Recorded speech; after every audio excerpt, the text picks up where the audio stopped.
ప్రభుత్వంలో ఉన్న స్థలాలన్నీ తాకట్టు పెట్టారు, సచివాలయం తాకట్టు పెట్టారు, అసెంబ్లీ తాకట్టు పెట్టారు, మనం నడుస్తున్న రోడ్లు కూడా తాకట్టు పెట్టారు. చివరికి ఈరోజు మన సొంత భూములు తాకట్టు పెట్టేందుకు ప్రయత్నిస్తున్నారు. తరతరాలుగా మన తాతలు ముత్తాతలు తల్లిదండ్రులు సంపాదించి భూములు కొనుగోలు చేశాడు. ఈయనేదో సొంత భూమి ఇచ్చినట్టు ఏకంగా కొత్త సర్వే వేసి ఆయన మొహంతో రాలేస్తున్నాడు. ఏకంగా పట్టాల పైన ఈ అప్పుల అప్పారావు ఫోటో. ఈరోజు కొత్తగా ల్యాండ్ టైటిలింగ్ చట్టం తీసుకొచ్చారు. ఆ చట్టం వల్ల మనం అనేక ఇబ్బందులు ఎదుర్కోబోతున్నాం.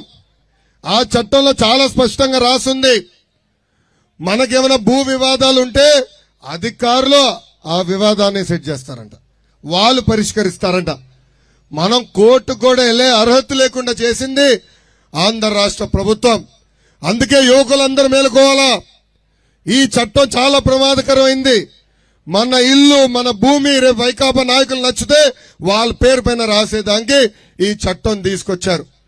అందుకే చంద్రబాబు నాయుడు గారు హామీ ఇచ్చారు, తెలుగుదేశం జనసేన ప్రభుత్వ అధికారులకు వచ్చిన రెండో సంతకం ఈ భూ చట్టాన్ని మేము రద్దు చేస్తాము.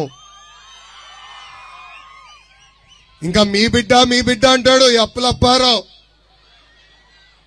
ఎక్కడికి వెళ్ళినా పెద్దమ్మని చూసి మీ బిడ్డ తల్లి అంటాడు. నాకు ఇన్నాళ్ళు అర్థం అలా ఎందుకు అంటున్నాడు రబ్బా అని. ఇప్పుడు అర్థమైంది. రేపు పొరపాటున గెలిస్తే మీ బిడ్డ అన్నాను కదా, మీ భూమి నాది, నాకు ఇవ్వండి తాకట్టు పెడతానని చెప్తాడు ఈ అప్పులప్పారావు.